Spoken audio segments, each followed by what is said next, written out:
So we are back with some more Midnight Club. This is going to be, I believe it's part 9 this will wind up being.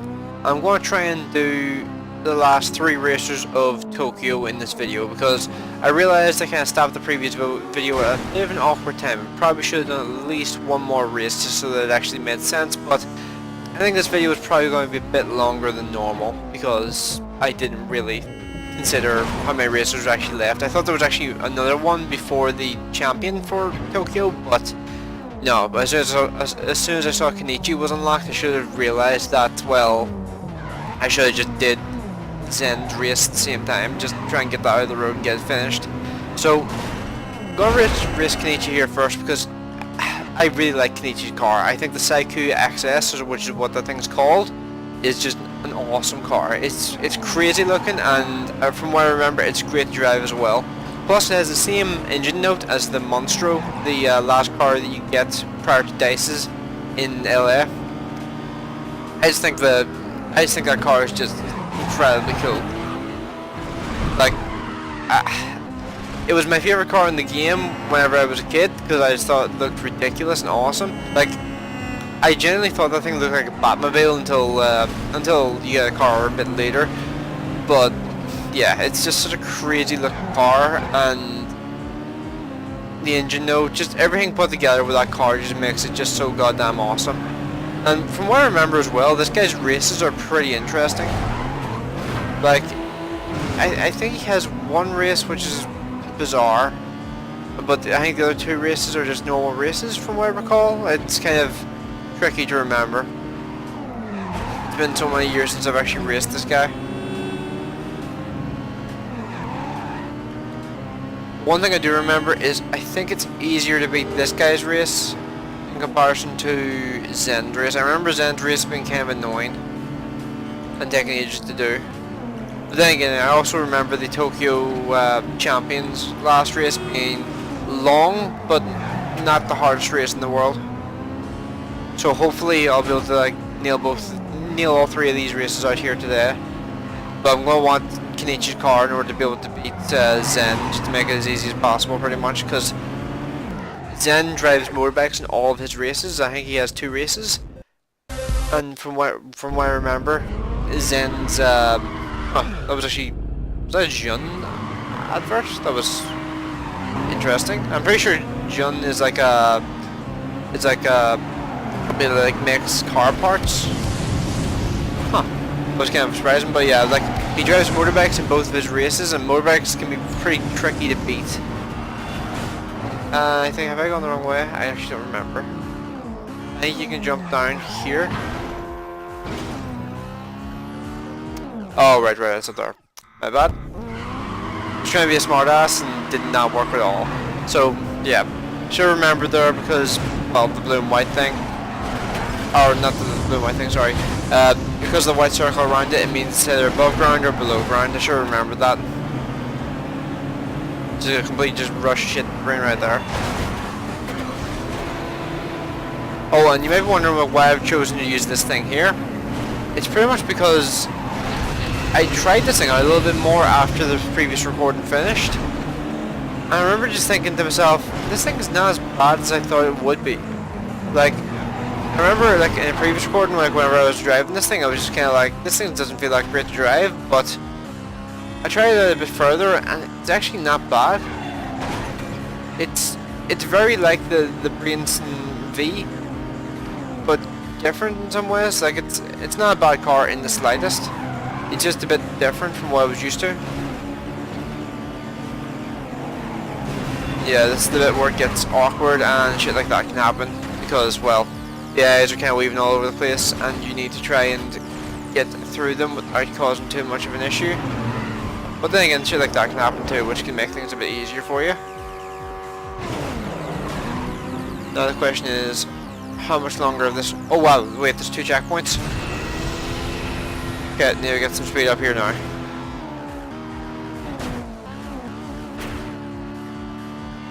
And from what I remember, I think I remember the end of this race being kind of fiddly and awkward.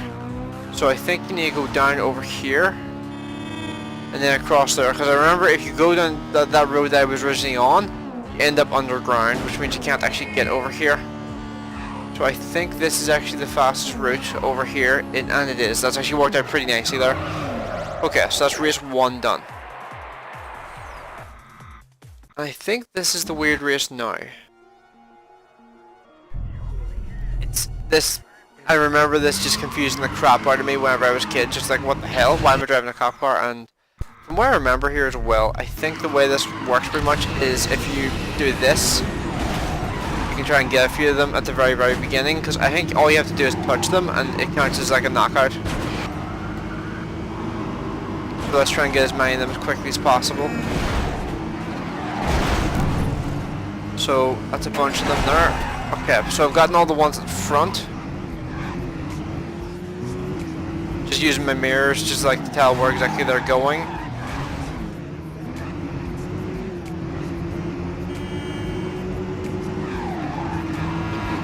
Oh damn, I thought I hit him there. Right, so just one more car left. Yeah, make sure not to like go flying off somewhere, and he rolled himself over, so that actually winded up being perfect there. Holy crap.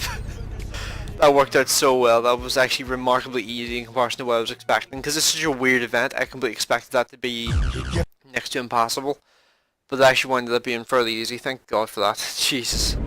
So now I'm against Kenichi himself here. I think this is the last race for him.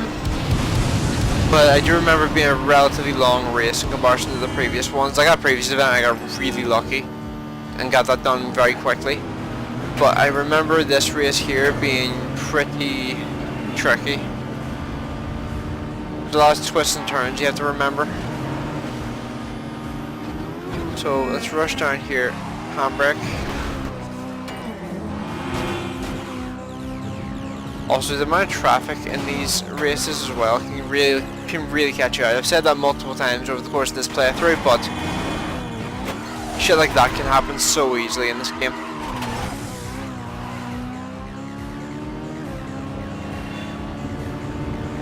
See, where's the next checkpoint? Okay, so it's just the end of this long road. I'm probably not going to be as talkative in this particular recording in comparison to the previous ones, because I need to try and beat these races first go if I possibly can. But shit. So yeah, I'm still not 100% used to the car, how quickly it actually responds to what you're doing, because its handling is really tight. It's actually incredible how quickly this thing actually responds to what you're doing. Like there's no, it doesn't screw around at all. It's just instantaneous, just like reaction to whatever you do. And looks like next right. That actually winded up working out pretty nicely there. Did just stay on this road. I'm not sure if it's annoying or not just to have the map on the screen all the time, because if honestly I would probably just drive around like this all the time if it wasn't like distracting, but I'm fairly sure this is probably distracting just having this above the car at all times. So I try to turn it off when I can. But for some of the later races, I think I will have to have it on at all times because of just how tricky they can be. Sorry, focusing. I'm just completely just dead focused on what I'm doing there. Damn it, that was so close to it. And that's one of the weird things with front wheel drive cars as well in this game. If you're holding the handbrake with a front wheel drive car and still holding the throttle, if you don't stop for a second, the car just kind of like drags its ass around for a little while. So you actually need to be kind of careful of that.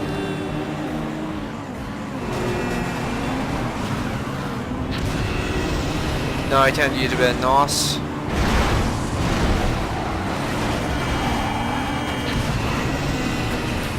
Okay, so the red checkpoint. Come on.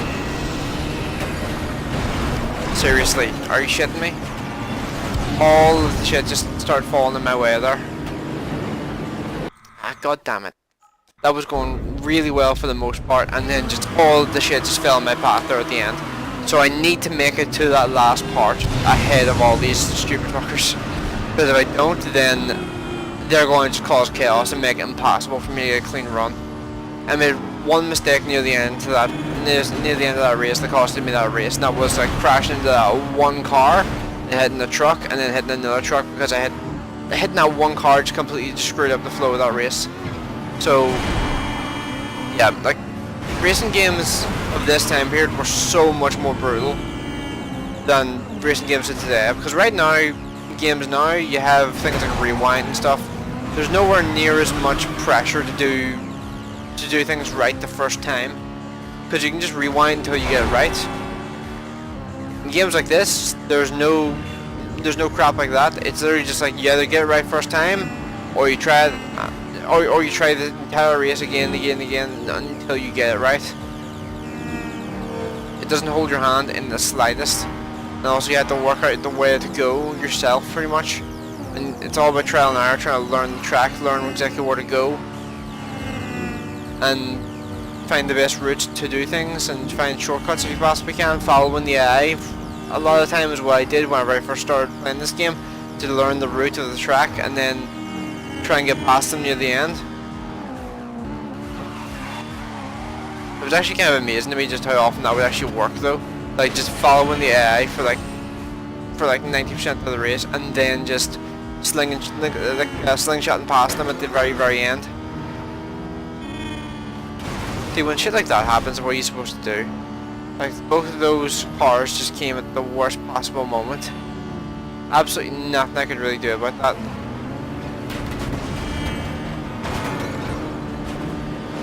Now, I hit the handbrake too late there, that was unfortunate.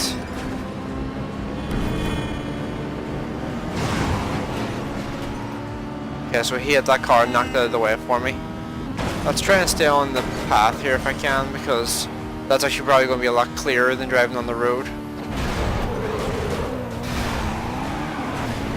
It's so goddamn annoying when that happens, because you can't do shit about it. The front of my car is just absolutely destroyed now.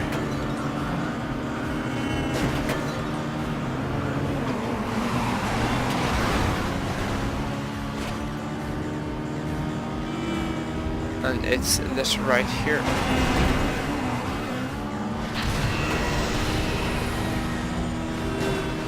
Come on.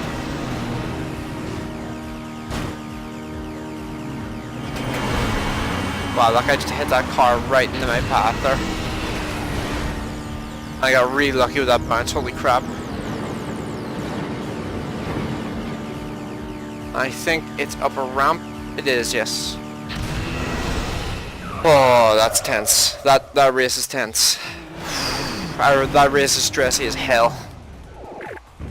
But it's done. I have his car now. So let's jump into his car now, because I actually remember specifically loving his car. This car is awesome. Like, I think it looks crazy and it sounds crazy as well. Like, I love hearing the engine note again after not hearing it for so long. Like, since the Monstro. Like, it's just such a cool, cool just sounding engine note. I have no idea if there's any cars in real life that even sound anything like this, but it's just such a cool sound in a game. Now, one thing I do specifically remember about this guy is I remember this guy just kind of completely broke for me whenever I was a kid. Now, you're ever wondering like what I mean by that? I mean, he kind of messed up his path to get to his race start, and then he just kind of got stuck in like a constant loop of just driving into something and falling off his bike. I think that's the reason why this is the only guy who actually just drives around the streets on his bike. He got caught on that like pillar back there and just could not work out how to get past it. Like, I thought I didn't know where the end of the race or where the start of the race was, so I was pretty much just left in a situation where I was just like, I don't know what to do now. I was just looking around me, just going like, I have no clue. So hopefully I'll be able to do this race relatively quickly, because I'm now in this car here, which I think is overall the best car for Tokyo. Like before you get to like the World Champions car. Oh, not the World Champions car, sorry, the Tokyo Champions car. So, yeah. One of the nice things about racing motorbikes is you can kind of be a bit of a cheating scumbag and just like knock them off their motorbikes, and it just makes it so much easier to beat them. And when you have a car quick as this, it makes it a lot easier. And one thing that I actually found kind of interesting as well is in this game there are cheat codes. Now I think I mentioned this here in like one of the previous videos, but there are cheat codes, and one of the cheat codes gives you unlimited nitrous. Now the motorbikes don't have nitrous normally in the game, like normally they just do not have it whatsoever, but I have a memory of motorbikes having nitrous in this game. I think the cheat code for some reason gives motorbikes access to nitrous, which, wow, that was remarkably simple. I just kind of followed the route and didn't really think much about it there. That actually wound up working out pretty well. So, yeah, I remember them having nitrous. I think the cheat code actually gives the motorbikes access to nitrous, which is just such a weird thing, because like, why didn't they have it in the base game? Because I'm pretty sure in Midnight Club 3 they had nitrous. Like, I mean, well, Midnight Club 3 had like choppers and shit in it as well, so it kind of made sense. Because like the choppers, I remember being pretty slow. That was a mistake. I'm scratching my nose. Straight down to the low ground here and just try and find the fastest route. I have a funny feeling this way here is pretty quick, but I could be wrong, and well, that was a mistake. Seriously, being able to do that just makes like these sorts of events significantly easier. To be able to just knock them off the motorbikes and just have them like make any sort of mistake whatsoever, it just completely messes them up and just stops them from being able to get like big leads on you. So all it takes is one mistake from like the AIs on the motorbikes, or just one unlucky placement of like a CPU car, and it just completely screws them up and just slows them down so much. Wait, was I supposed to go up there? I think I was supposed to go up there. Yeah, I was. God damn it. I instinctively just avoided going up there, don't know why. Still a decent amount of the race left, so I guess I'll just kind of keep going. Because you never know, I could catch up. I love how responsive this car is. It's so handy. It really does remind me of driving the Monstro. Situations like that suck. There was no way for me to avoid that because I couldn't see the car coming.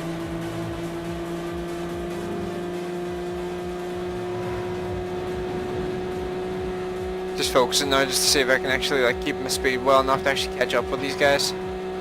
Because this car is monstrously quick, as you can see. I'm doing over 200 miles an hour right now, I think. I'm not actually looking at the speedo.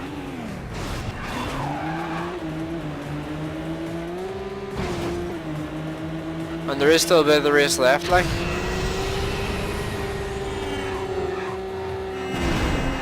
Jesus.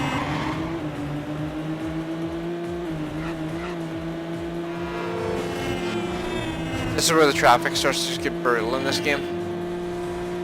Yeah, I don't think I'm going to have quite enough time to catch up with those guys, so I'm going to restart here for now because I don't want to waste too much time. So, it's amazing how just missing like one area you're supposed to go to can just completely just mess you up and make it so you have to redo the race. But then again, I guess it's not too much of a surprise. In real life racing, if you take a wrong turn, well, you're obviously going to lose. Let's try going this way this time just to make it a bit different. The previous time it did feel a bit awkward going the other way. Yeah, I think this way feels a wee bit quicker. It's amazing how quick those motorbikes accelerate as well. And just being able to dart in between traffic, such a useful ability, but at the same time it comes with so many risks. This race does not feel that long actually. Like, I think because of the speeds you're going at, it doesn't feel like that long a race. And that checkpoint there, I can't believe I didn't even realize that was supposed to go up here.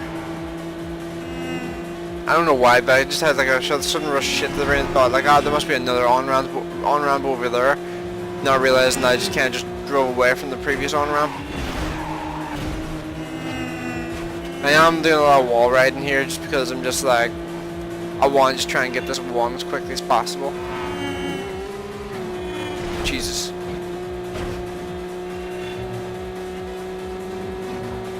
Decently far ahead right now, like, but watch that.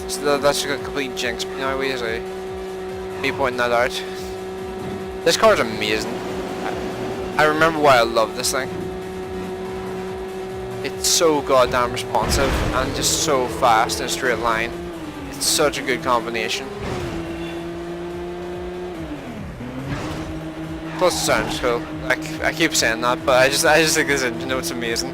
Like, as I've said a few times already, I have no idea what car sounds like this, but they must have gotten inspired from something.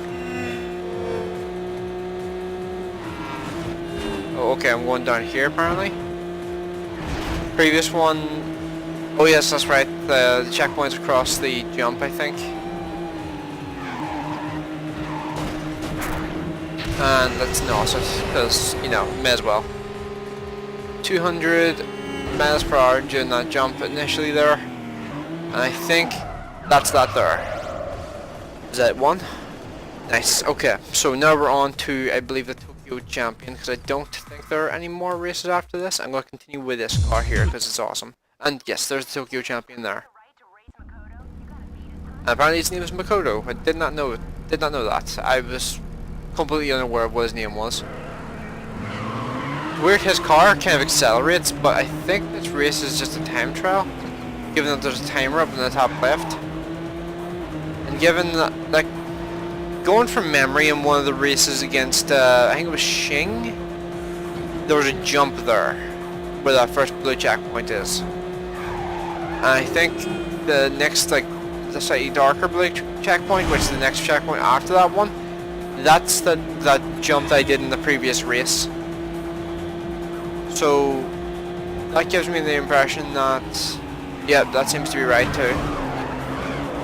Okay, that actually wound up being right. Nice. Come on, please make it. Oh Jesus, that was way too close.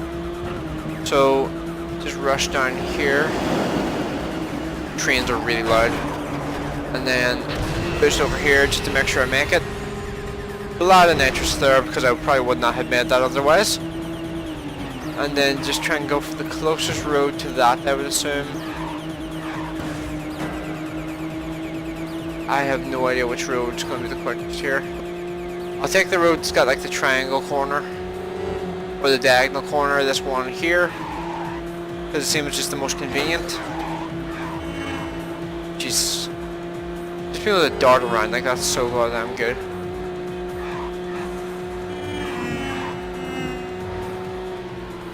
Oh balls, I missed. I saw the breakable fence area and didn't really pay attention to it. But I think I'm making good time here.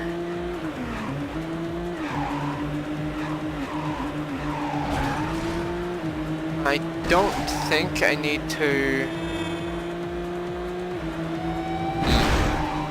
That checkpoint there, I think I know where that is. I think it's like that jump that's near the area where I started off this race. Here's the problem though, I'm kind of having a bit of a brain fart on how to get there. I think I've gone the wrong way, haven't I? Yeah, pretty sure I've gone the wrong way pretty significantly. Yeah, I should have taken a previous left. Not sure why, but I thought there was a shortcut or something to get over there, but there really isn't. So you have about 59 seconds. I should have enough time still. Where's this? Oh, there it is there. Okay, good. This didn't go too far astray. I have 50 seconds left to get back to the red checkpoint. Even though I took a massive detour, I think I should still have enough time to get this done. So just through this wall. Wow, wow, they were pretty generous with the time on that. Holy crap. I went completely wrong direction there for a while, and that was still doable. Holy crap. Right, so I think this is the long race that I was thinking of. So this should be interesting. I think this is the last race that you do for the Tokyo Champion as well. So this is going to be a tough race if I had to guess. Jesus Christ. The AIs are pretty relentless and they do not care whatsoever whenever it comes to just running into stuff. The AIs are just able to dart between cars so easily. Well, I have a tendency just to kind of just like have a wee bit of like a panic whenever I'm going between cars and just trying to correct myself. Not autocorrect's a completely wrong thing to say there. But I have a tendency to try and correct myself whenever I'm going between cars just because I want to try and avoid hitting them and I end up hitting them because I'm doing this. Okay, Jesus. All the cars are just... See, this is why it's good to be ahead of the AIs. Because if you're not ahead of the AIs, you just end up getting just screwed over by the mess they leave behind.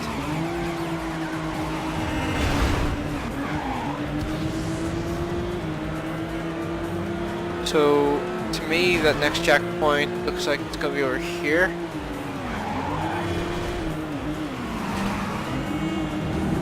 And that... It's kind of weird that's not considered like the blue and white checkpoint. I would have called that one of those like above ground checkpoints, like a highway sort of checkpoint. But for some reason they decided it wasn't one of those. They use this jump a lot, don't they? And there's me being stingy there and just refusing to use my what do you call it? My nitrous. I just flat out just refused to just use my nitrous there. So let's just head on through here. I think it should be the easiest way.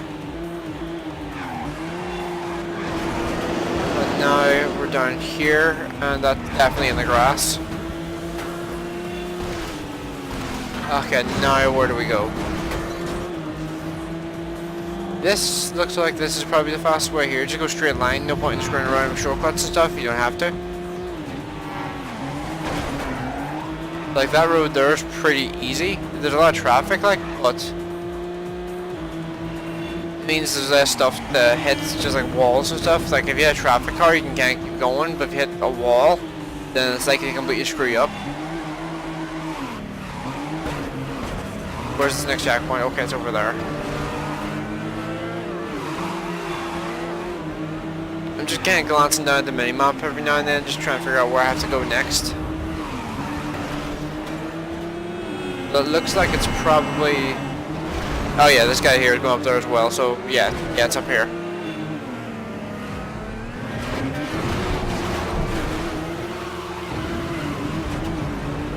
Right, so let's try and build a bit of speed here again because the eyes have caught up a little bit. There's not that much of this this race remaining. Let's handbrake it here. The car's pretty heavily damaged at this point. Part of me kind of wants to blow it up just to get it out of the way. Because I feel like it's probably going to anyway. Part of me is just like, try to make it.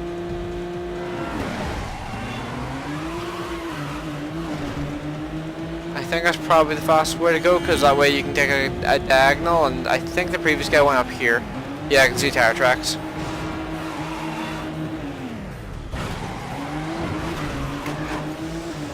And given where that checkpoint is, I think it's safer to go up here.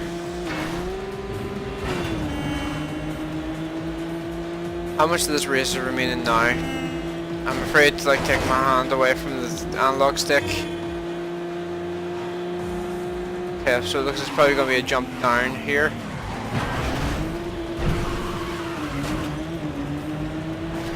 Okay, I think I recovered that a little. Come on. I'm messing it up.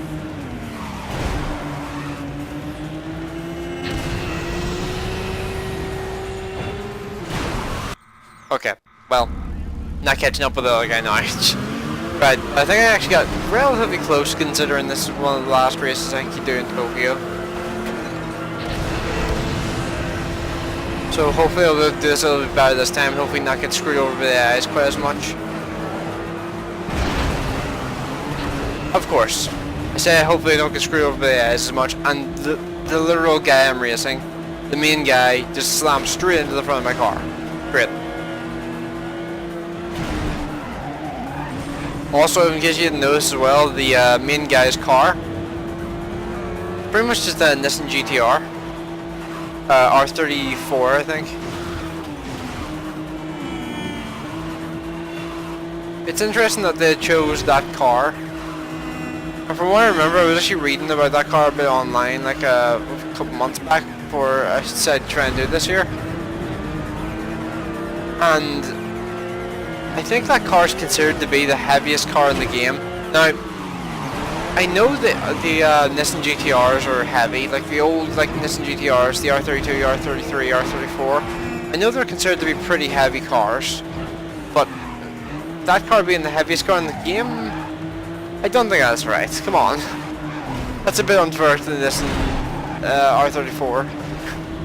Like, it just seems a bit like a bit insulting considering, well, you have things like the Bestia, and the Bestia is well, it's a old American muscle car. It's huge, and that thing is apparently lighter than the Nissan GTR, which is, or Nissan Skyline GTR I should say, because that car is from back when they were still called the Skyline.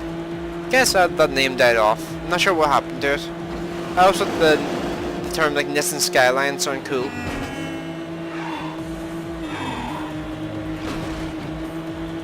But now it's just Nissan GTR R35, Nissan GTR, like whatever number.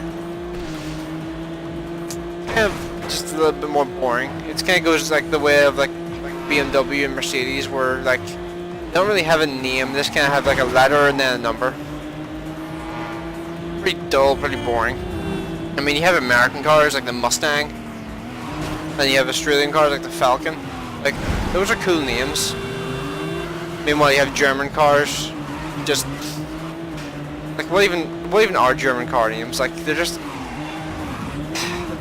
so crap in comparison to other countries. Like, even the Italians have kind of gone this direction as well, with the goddamn like 488s and the well, then again, I guess you can't really be too bad when it comes to the Italians, because at least with Ferrari and things like that, like there was the 458 Italia, and then I think the 488 is Speciale or something like that, and I can't remember what the 43 is. What was it called? 430?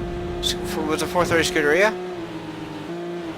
Or was the F430 or something like that there? Like, they at least have some sort of effort into like having some sort of like term linked with the number or the code. Because every car probably has some sort of designation. I mean, there's a reason why there's so many different marks of the Supras. There's Mark 1, Mark 2, Mark 3, Mark 4, and the Mark 5, which I think is coming out next year. Or, well, not next year, this year. I believe it is, at least. Could be wrong on that, but that's going to be a thing in the near future. So, yeah. It makes sense that there's different like designations for the different like versions of the cars, just so you can kind of like identify them without looking at them, if that makes sense, so you know which one you're dealing with beforehand. I'm just rambling now because I'm trying to just like focus on the race and just like motor mouthing pretty much, and not really think about what I'm actually doing, or not really thinking about. Seriously, why do the AIs do that? That's so goddamn annoying. Oh shit. See, that AI just completely distracted me there. That one just like spun out in front of me, just completely distracted me.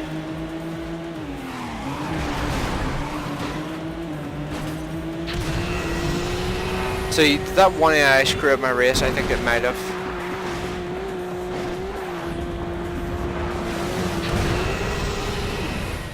How did that work? Holy shit. Okay, that was... I don't know what possessed that guy just to stop there for some reason, but I ended up winning that somehow. Jesus. That was not expected. But yeah, I'm going to leave this one off here. And the reason why is because next time we get on to racing against... I think it's a guy called... Yeah, that guy there. I think his name is Savo. So... he is the next racer you're up against, and he drives the Veloci, and he's the orange one there in the background. So yeah, the Veloci is basically a Celine S7, and it's going to be a tricky opponent. But, well, yeah, I now have the Torque JX, I think it's called. Is that what it's called? I actually can't remember. I had a brain fart. Yeah, Torque JX, which is a really good car from what I remember. It's a bit understeering or something. Like, I remember there was something weird about its handling in comparison to some other vehicles, but yeah. I think this thing should be pretty interesting to try and drive and get used to. So, I'm going to end this video off here. I'm not going to, like, just try and, like, do the World Champion races as well. I think I'll probably try and do all the World Champion races in the next video, if possible. Otherwise, I might split it into 2 videos, so, yeah. Let me know what you guys think of this video in the comment section below. Hope you enjoyed it, and I'll see you in the next one.